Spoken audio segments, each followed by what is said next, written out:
Found another Göbekli Tepe, and it's rewriting human history. For decades, we believed civilization began with farming, settle the land, grow crops, build villages, then build temples.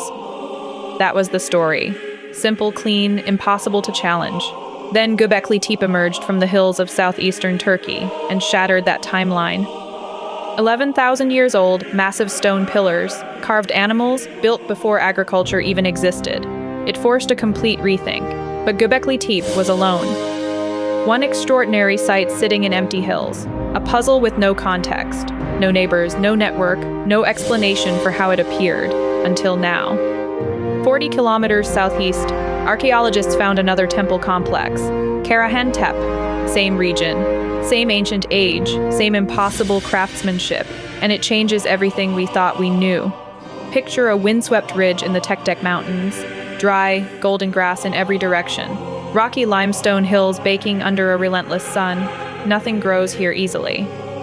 No rivers, no fertile valleys, no obvious reason for ancient people to gather. Yet they did. Roughly 11 millennia ago, long before permanent villages dotted the landscape, people came to this barren ridge. And they didn't just gather, they built. Karahan Tepe was first spotted in the late 1990s by researchers surveying the region. They noticed stones arranged in patterns that didn't look natural.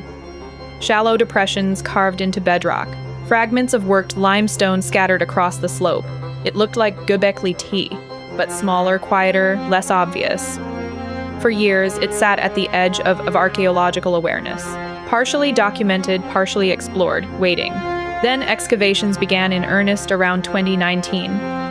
The first major discovery was a carved human head, not a statue placed on a pedestal, a face emerging directly from the bedrock itself, still attached, still part of the living stone. Imagine walking into a dark chamber and finding a face staring at you from the wall, carved when the rock was fresh and the tools were simple. The head is fully three-dimensional. Eyes, nose, mouth, all shaped from solid limestone. The artist didn't carve a block and set it down. They looked at raw bedrock and saw a face waiting inside. Then they freed it. That detail matters. Because it means Karahan Tepe wasn't built on top of the ground. It was carved into it. The builders shaped the very earth beneath their feet. They looked at a limestone ridge and turned it into architecture. That's not just construction, that's vision. But here's where the story takes a deeper turn. Göbekli Tepe has pillars. Impressive ones. But Karahan Tepe has something Göbekli Tepe doesn't. Water. Archaeologists found a carved channel cut into the bedrock, directing water through the site. And at the end of that channel, a carved pool. Shallow, deliberate, clearly shaped by human hands. Someone engineered a system to move water through stone in a temple built before anyone planted a seed. We're told these were primitive hunter-gatherers. People who followed herds and picked wild grains. Yet they carved stone, shaped bedrock, and managed water flow. Not for survival, not for irrigation, for ceremony, for something we can only guess at. The pool suggests a ritual function, maybe purification, maybe something deeper, a collective ceremony involving water, stone, and a carved face watching from the wall. We don't know what happened in that chamber, but we know it required planning, coordination, and shared belief. And that raises the real question, why here? Both Göbekli Tepe and Karahan Tepe sit in the same region, within 40 kilometers of each other. Same era, same craftsmanship, same world. That proximity changes the story completely. Because it means Göbekli Tepe wasn't a fluke. It wasn't one inspired group building something extraordinary in isolation. It was part of a network, a culture. People who shared knowledge, techniques, and possibly even traveled between sites. Think about what that requires. Roads, or at least known paths, shared symbols, agreed upon designs. Groups meeting, coordinating, building together. Before pottery, before metal tools, before the wheel. They didn't just stack stones. They created a ceremonial landscape spanning kilometers. That's not a handful of mystics in the wilderness. That's a civilization in its earliest form. Now, let me pause here, because this is where mainstream history gets uncomfortable. We like clean timelines, agriculture, then villages, then cities, then temples, then civilization. Step-by-step, logical progression. Karahan Tepe breaks that chain, because the temples came first.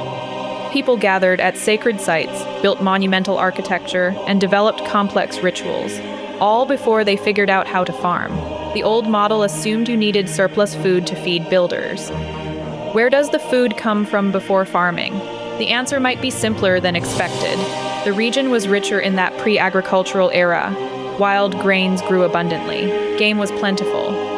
The hills weren't barren like they are today. People didn't need farms to survive.